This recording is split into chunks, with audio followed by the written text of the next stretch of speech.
റസൂൽ സല്ലല്ലാഹു അലൈഹി വസല്ലം തങ്ങളുടെ മുമ്പ് ഒരു മയ്യത്ത് കൊണ്ടുവച്ചു. അള്ളാന്റെ റസൂൽ ആ മയ്യത്ത് നമസ്കാരത്തിന് സമയമായപ്പോ ആ മരിച്ചു കിടക്കുന്ന പ്രിയപ്പെട്ട ഉപ്പയുടെ പൊന്നുമോനെ വിളിച്ചിട്ട് ചോദിച്ചു, മോനെ വാപ്പാക്ക് കടമുണ്ടോ? ആ പൊന്നുമോൻ പറഞ്ഞു, 3 ദീനാറ് കടമുണ്ട് നബിയെ. അന്ന് 3 ദീനാർ എന്ന് പറഞ്ഞാൽ വലിയൊരു തുകയാ. അള്ളാന്റെ റസൂല് പറഞ്ഞു, എന്നാ നിങ്ങൾ നിസ്കരിച്ചോ, ഞാൻ പോവുകയാണ്. സഹാബികളുടെ കണ്ണ് നിറഞ്ഞു, യാ റസൂലല്ലാഹ്, നമസ്കരിക്കുന്നില്ലേ നബിയേ, നമസ്കരിക്കുന്നില്ലേ നബിയേ? അള്ളാന്റെ റസൂല് പറഞ്ഞു, കടക്കാരന് വേണ്ടി ഞാൻ നമസ്കരിച്ചിട്ട് കാര്യമില്ല. അല്ലാഹുവേ, ആ സദസ്സിൽ നിന്നുകൊണ്ട് ആ പ്രിയപ്പെട്ട മയ്യത്തിന്റെ പൊന്നുമോൻ വന്ന് റസൂലുള്ളാഹിയുടെ മുമ്പ് വന്ന് ആ സദസ്സിൽ നിന്ന് ഇറങ്ങിപ്പോകുന്ന മുത്ത് റസൂലിന്റെ മുമ്പ് വന്നിട്ട് പറഞ്ഞു, യാ റസൂലല്ലാഹ്, എന്റെ വാപ്പച്ചിക്ക് നിങ്ങളെ ഒരുപാട് ഇഷ്ടമായിരുന്നു നബിയേ. സ്വലാത്ത് ചെല്ലാതെ ഉറങ്ങിയിരുന്നില്ല, സ്വലാത്ത് ചെല്ലാതെ ഭക്ഷണം കഴിച്ചിരുന്നില്ല. അല്ലാഹുവിന്റെ റസൂലേ, അങ്ങേക്ക് വേണ്ടി ജീവിച്ച എന്റെ പ്രിയപ്പെട്ട വാപ്പയുടെ മയ്യത്ത് നിസ്കരിക്കാറ് അങ്ങിറങ്ങിപ്പോവല്ല നബിയേ, അങ്ങിറങ്ങിപ്പോവല്ല നബിയേ. അള്ളാന്റെ റസൂല് മറുപടി ഒന്നും കൊടുക്കാതെ നടന്നുപോയി.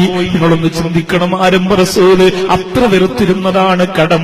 അള്ളാഹുവേ, ഞങ്ങൾ വരുത്തി വെച്ച കടം ഞങ്ങളുടെ മക്കൾക്ക് വീടാൻ പറ്റില്ലെന്ന് ഞങ്ങൾക്കറിയാം. പടച്ചവനെ, നീ കാക്കണേ തമ്പുരാനെ, നീ കാക്കണേ റഹ്മാനെ, നീ കാക്കണേ തമ്പുരാനെ.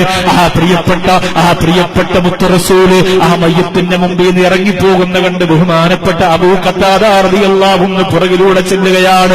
യാ ഹബീബല്ലാഹ്, നബിയേ, പോകണ്ട നബിയേ, ആ മയ്യത്തിന്റെ കടം ഞാൻ ഏറ്റെടുത്തിരിക്കുന്നു നബിയേ, ആ മയ്യത്തിന്റെ കടം ഞാൻ ഏറ്റെടുത്തിരിക്കുന്നു, ഞാൻ കൊടുക്കാം റസൂലേ.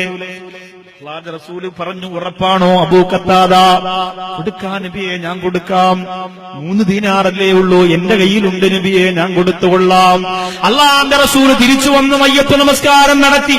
അന്ന് വൈകുന്നേരമായപ്പോ മുത്തുനബി തങ്ങളുടെ മസ്ജിദുൻ നബവിയിലെ അബൂ ഖത്താദ റളിയല്ലാഹു അൻഹു കടന്നു വന്നപ്പോ അല്ലാഹുവിന്റെ റസൂല് ചോദിച്ചു, അബൂ ഖത്താദ, ആ മനുഷ്യന്റെ 3 ദീനാർ നീ കൊടുത്തു വീടിയിരുന്നോ? എത്ര ഓർമ്മശക്തിയോടെ, എത്ര ഗൗരവത്തോടെ ചോദിച്ചു എന്ന് ചിന്തിക്കണം. അബൂ ഖത്താദ പറഞ്ഞു, നബിയെ, മറന്നുപോയി. കാരണമെന്തെന്നറിയോ? അല്ലാഹുവിന്റെ റസൂലേ, ഞാൻ മറന്നുപോയ കാരണമെന്തെന്നറിയോ? എന്റെ മുത്തുനബിയെ, 3 ദീനാറല്ലേ ഉള്ളൂ, എപ്പോഴെങ്കിലും കൊടുത്താൽ മതിയല്ലോ, കാണുമ്പോ കൊടുക്കാമല്ലോ. അല്ലാഹുവിന്റെ റസൂൽ പറഞ്ഞു, പോരാ, ഇനി ആ കടം വീടാതെ എന്റെ മുഖത്ത് നീ നോക്കാൻ പാടില്ല. എത്ര ഗൗരവമാണ്!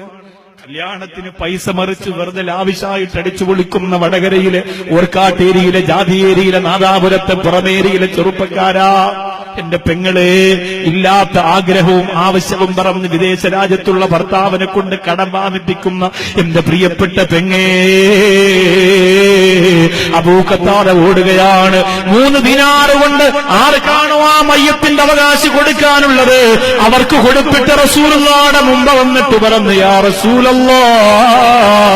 അത് ഞാൻ കൊടുത്തു വീടിയിരിക്കുന്ന നബിയെ, അത് ഞാൻ കൊടുത്തു വീടിയിരിക്കുന്ന റസൂലേ എന്ന് പറഞ്ഞപ്പോ അല്ലാഹുവിന്റെ റസൂല് ആലിംഗനം നടത്തിയിട്ട് പറയുകയാണ്, അല്ലാന ബരിഅ മിനന്നാർ.